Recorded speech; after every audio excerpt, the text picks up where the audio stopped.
614 décès sur 100 000 femmes qui accouchent. 1453 cas de fistule chaque année.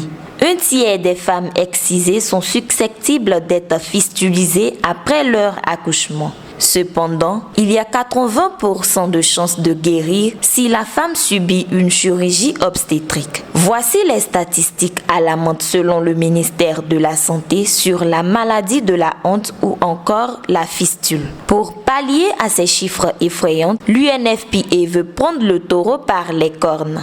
À cet effet, la coordination régionale de Békay, pilotée par Madame Zadi Alice, a décidé de former les élèves sages-femmes et maïeuticiens en deuxième année à l'Institut national de formation des agents de santé, INFAS. C'était le mardi 30 novembre 2021 au sein du dit centre.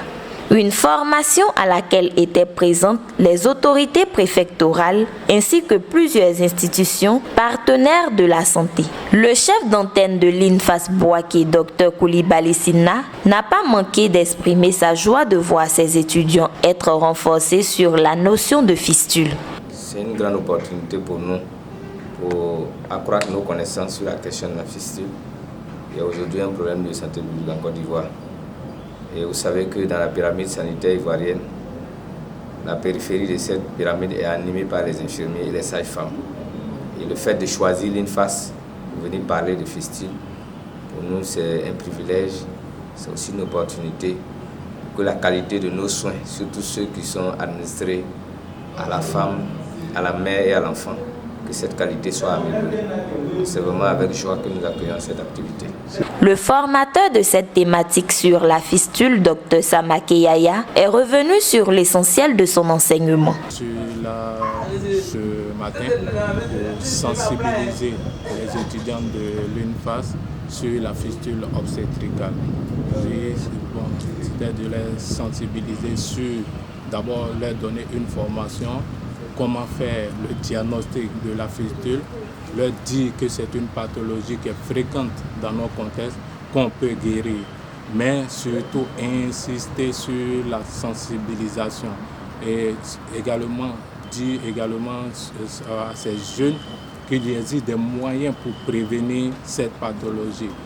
Cela passe par le dépistage précoce des grossesses dites à risque et qui va les amener par la suite à évacuer ces patients vers les structures appropriées pour qu'on puisse éviter cette pathologie. La fistule s'est guérie à plus de 80%. Si le diagnostic est fait, il faut évacuer la patiente dans les différentes structures où la prise en charge peut être réalisée, comme c'est le cas dans le centre hospitalier universitaire de Bouaké, notamment au service de gynécologie obstétrique. On a un point focal fistule qui répare les fistules et qui guérissent à plus de 80%. Au sortir de l'amphithéâtre, les étudiantes sages-femmes ont donné leur avis sur cette maladie de fistule dont elles seules sont les premières remparts. Aujourd'hui, nous retenons que les fistules obstétricales, ça se passe lors de l'accouchement. Donc, on a le droit de suivre la femme depuis la grossesse jusqu'à son accouchement. En effet, cette journée à l'INFAS Bouaké était très particulière car les étudiantes ont pu échanger avec Loukou Blandine, une survivante de la maladie de la mort sociale qui a été opérée après 2 ans d'exclusion. Ce que je veux faire, c'est de dire aux femmes, surtout aux jeunes filles, de se rendre dans les centres de santé. Dès qu'elles sentent qu'elles ont moins 1 mois de retard, c'est ce qui leur permettra d'éviter la maladie, la fistule en tout cas, et de pouvoir aussi suivre leur grossesse de façon normale. Il est à relever qu'aujourd'hui, les femmes victimes de cette maladie de la honte après l'accouchement peuvent être guéries à 80%. Elles ne doivent plus souffrir silencieusement ni mourir dans le désarroi, car elles peuvent être opérées gratuitement grâce à l'UNFPA. Elles peuvent également être prises en charge dans les grands centres hospitaliers régionaux CHR avec près de 20 chirurgiens gynécologues obstétriciens.